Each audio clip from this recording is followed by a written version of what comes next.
Un mundo tan desafiante, nuestro reto es ser la luz, dar amor día con día. Ven y seamos esperanza, testimonio de valores y unidad y de alegría. Sorry, this is all going to be in English. Mi español está muy mal. My name is Matthew Potter. I'm one of the founders of Pray.com. And I'm excited and honored and blessed to speak to you today and tell you a little bit about my story and how Pray.com got started. So we'll go all the way back to diapers, if that's okay. My mom was a 15-year-old girl who was walking down the street in the United States out of her hometown, and she was 8 months pregnant going to an abortion clinic. And on her way to that clinic, she actually saw a church, and she stopped into the church to talk to the pastor about the biggest decision she was going to make in her life up to that point. Is she going to get an abortion? And so she went in and talked to the pastor, and the pastor was a brand new pastor. And so he was very nervous to talk to the girl. And so he told the girl to sit down in the lobby, and he went in the back and called his friend who planted a 20-person church in Los Angeles, California. And his friend said, "It's providence that you called me today. I have been counseling this married couple who's been trying to have children for 10 years and haven't been able to." He said, "Why don't you go back into your church and ask that girl if she'd be willing to give her baby up for adoption?" The girl said yes, and I was the baby the girl brought into the church, and I got adopted because of these two pastors that were friends. Thank you very much.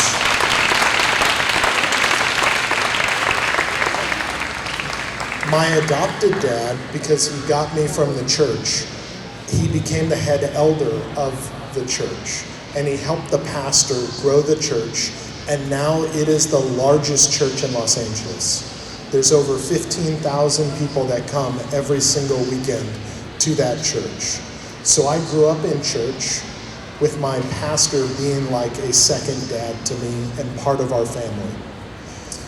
And when I grew up in that church, I always knew that I wanted to, in some way, help and give back to the church that had saved my life and God who had saved my life.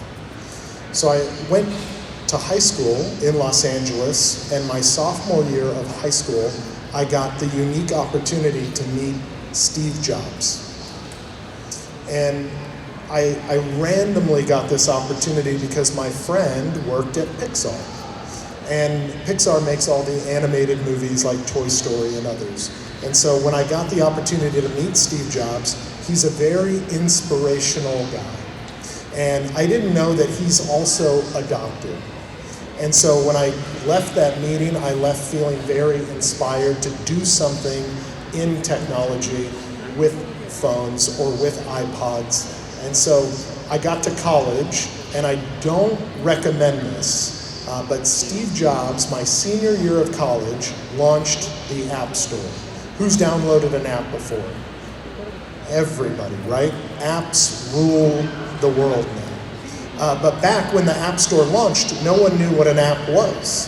And so when Steve Jobs got up on stage and he launched the App Store with the iPhone, I called my parents and I said, "Mom, Dad, I'm dropping out of school. I'm gonna go do apps." And they thought I was going into the restaurant business. They had no idea what an app was, and it was brand new. And so, but I was dead set on being an entrepreneur. And so I went into debt, and I got a bunch of credit cards, and I spent a lot of money, and I ended up working 80 to 100 hours a week to start my first company called Homestack. And in building that company, I ended up building over 8,000 apps in the App Store for all the major real estate companies in the United States and some here in Mexico. So Century 21, Berkshire Hathaway, Engel and Volkers, a bunch of different real estate brokerages. We built all of their apps and all of their locations apps. It was a really fun time and really hard work to get it going, right? It was really, really hard. But the whole time, what kept me going was my faith, was God. You know, God had given me these talents and I wanted to use him for the kingdom. And so 10 years into that company, it was very successful. I reached a point in my life where I didn't have to work anymore if I didn't want to. And I didn't know what to do. I felt really sad. I felt like I got my goals and it wasn't everything that everybody said. Fancy cars or different things. Things did not fill my heart. And so I reached out to my pastor and I asked him, how could I help and give back to the church? And he said, Matt, why don't you be a campus pastor for me? Like, why don't you do one of our locations and become a pastor? And I said, Pastor, I'm an introverted tech entrepreneur who didn't go to seminary. That sounds terrifying. I don't know if I could speak in front of people. And now I'm speaking in front of you. So thank you very much.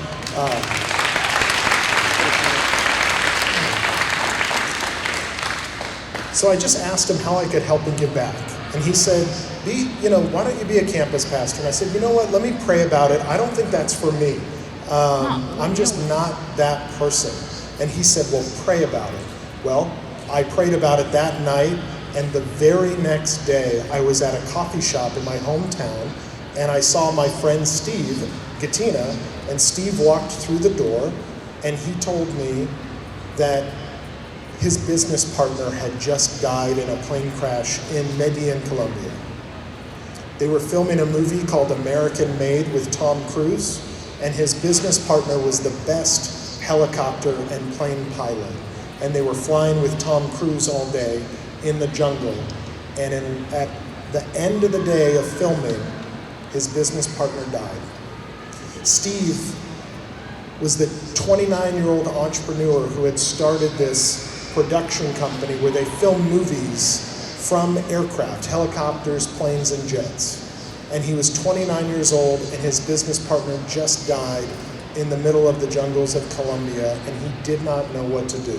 He didn't grow up religious. He didn't grow up in the church. He grew up to a single Jewish mom on welfare, and he didn't know where to turn. So he turned where the world turns.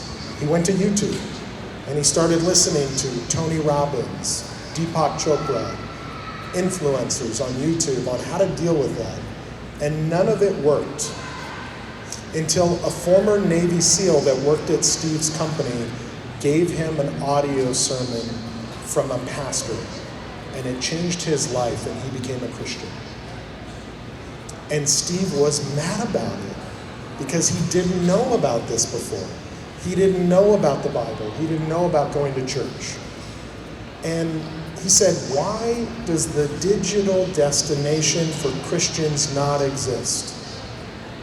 We have the ESPN for sports, the worldwide destination for sports, football, baseball, everything is there. Why don't we have the digital destination for Christians, where evangelicals and Catholics and Baptists and Southern Baptists and Methodists, everyone can get content to help their life connect with God every single day.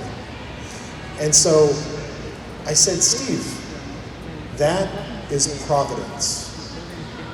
I just talked to my pastor last night on how I could help and give back.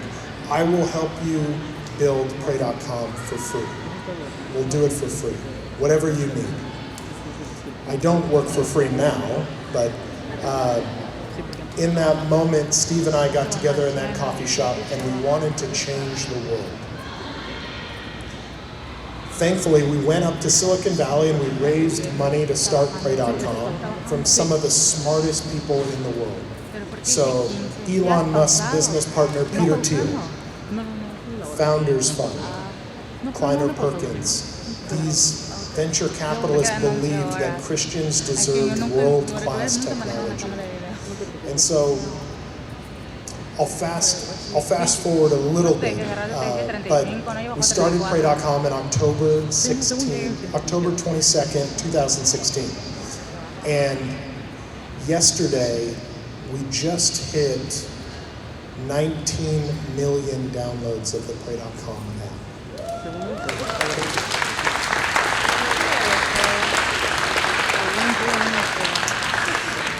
But one of the numbers that's nearest and dearest to our heart is people every single day are sharing the gospel, sharing different Bible verses, sharing prayers with family members or friends. And that has happened over 168 million times in the Pray.com app. So hopefully, that's going to someone just like Steve out there in the world. Hopefully, together we can accomplish the Great Commission and share the gospel with the world. In this audience, there is the next Elon Musk. There is the next Carlos Slim. There is the next Steve Jobs in this audience. So hopefully, me telling you my story inspires you to start something, start technology, start content to help the church to get the message out.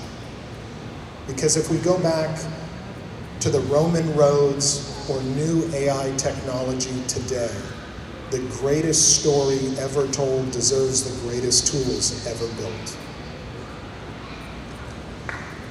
Thank you.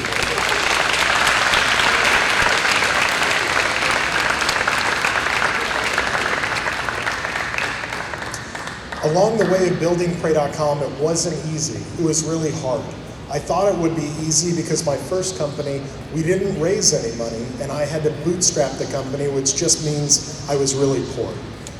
And I had to do things the hard way. And with Pray.com, we raised money, and I thought it would be easier. It wasn't. It was harder. And so we have an incredible team of people that can work at Apple or Facebook or Airbnb or Spotify. And those people are touching people's lives all over the world by building the Pray.com app. So the people in this room, you can leave an incredible legacy of helping other people just by what you do, what your job is, or how you help the church. The volunteers that put this entire thing together are touching people's lives and leaving a legacy because you don't know that one person you prayed for, that one person who you took in and you told the gospel to, or you said, hey, I'm praying for you, or you invited them to church. You don't know how that affected their life. One person shared with Steve an audio sermon. It changed his eternity. And now with Pray.com, it's changing the world. So coming from this, I expect everyone here to just tell one person you're praying for them. You can download the Pray.com app if you want to, but it takes little to no effort just to tell one person, I'm praying for you, I'm here for you, or invite one person to church. You have no idea the ripple effect that will have on the entire universe. Well, thank you so much for inviting me to come and speak. It's been an honor and a blessing to talk to you today. And I'm available after if you'd like to ask questions about entrepreneurship or how you can get involved or about the Pray.com app. Would love to be here to answer any questions. So thank you so much. Really appreciate you.